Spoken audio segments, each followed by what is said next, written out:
Good morning friends, my name is Sangeeta Patel, Ashwamegh Vidyalaya Killa Pardi, subject Hindi. तो बच्चों, हिंदी में हम देखते हैं चैप्टर नंबर 3, जरा मुस्कुराइए। जरा मुस्कुराना, मुस्कुराना यानी कि हंसना। तो जीवन में हास्य का बहुत ही महत्व है। तो जीवन में हास्य का बहुत ही महत्व है। हंसी मजाक को हम ज़्यादा महत्व नहीं देते, लेकिन दैनिक जीवन में उसका भी महत्व है। हास्य जीवन के दुखों को भूलकर नई उमंग भर देता है। हास्य जीवन को क्या करता है? तो हास्य हंसने से मन प्रसन्न होता है और नई उमंग भर देता है। हंसने से हमारा स्वास्थ्य अच्छा रहता है। हंसने से हमारा स्वास्थ्य भी अच्छा रहता है। चिंता, तनाव और उदासी छूमंतर हो जाती है, यानी कि दूर भाग जाती हैं। तो आइए कुछ ऐसे चुटकुले पढ़े कि जो आपको मुस्कुराने के लिए मजबूर करेंगे। तो हम चुटकुले देखते हैं। मालिक किराएदार से कहा, किराएदार यानी कि जिसने रहने के लिए घर किराए पर दिया हो वह। तो मालिक ने कहा, तुम मुझसे किराया क्यों नहीं देते? मालिक ने किराएदार से कहा कि तुम मुझे किराया क्यों नहीं देते? तो किराएदार ने कहा कि आपने ही तो कहा था उसे अपना ही घर समझना, यानी कि वो समझ गया था किराएदार की मालिक ने तो कहा था कि आपने ही तो कहा था उसे अपना ही घर समझना, इसलिए वो किराया नहीं देता था। दूसरा चुटकुला, सोनू का सिर फट गया। सोनू का सिर फट गया। डॉक्टर ने कहा कि सोनू से यह कैसे हुआ? डॉक्टर ने सोनू से पूछा कि यह कैसे हुआ?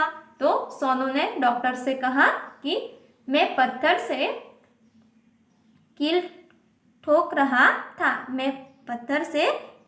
रहा था। एक आदमी ने मुझे कहा कि गधे कभी खोपड़ी का भी इस्तेमाल कर लिया कर। तो सोनू ने कहा कि एक आदमी ने मुझे कहा कि गधे कभी खोपड़ी यानी कि मस्तक या तो फिर सिर, तो मस्तक का भी उपयोग कर लिया कर।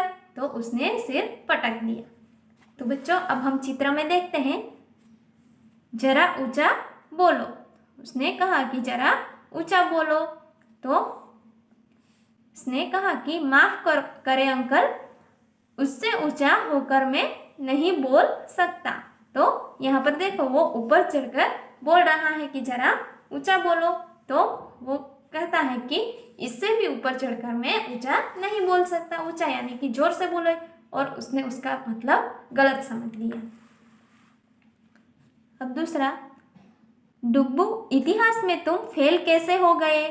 तो माँ ने कहा कि डुब्बू, तुम इतिहास में फेल क्यों हो गए? तो डुब्बू ने कहा कि क्योंकि सभी प्रश्न उस समय के पूछे गए थे जब मैं पैदा ही नहीं हुआ था। डुब्बू ने क्या कहा कि इतिहास में ऐसे प्रश्न पूछे गए थे कि वो जब मैं पैदा ही नहीं हुआ था तब के प्रश्न थे। अब देखते हैं मुन्ना ने कहा, पापा कल मैं रात में 1:30 बजे तक पढ़ाई की।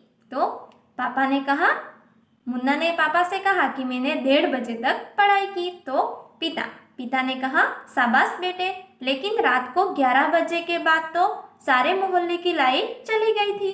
पिता ने क्या कहा कि 11 बजे के बाद तो सारे मोहल्लों की लाइट चली गई थी। तो मुन्ना ने कहा, सच? मैं तो पढ़ने में इतना मग्न था कि मुझे पता ही नहीं चला। तो मुन्ना ने क्या कहा, मैं पढ़ने में इतना मग्न यानी कि तल्लीन था कि मुझे लाइट चली गई वो पता ही नहीं चला। तो यहाँ पर देखिए, डाक खाना दिया गया है चित्र के अंदर। तो मैं डाक खाने जा रहा हूँ।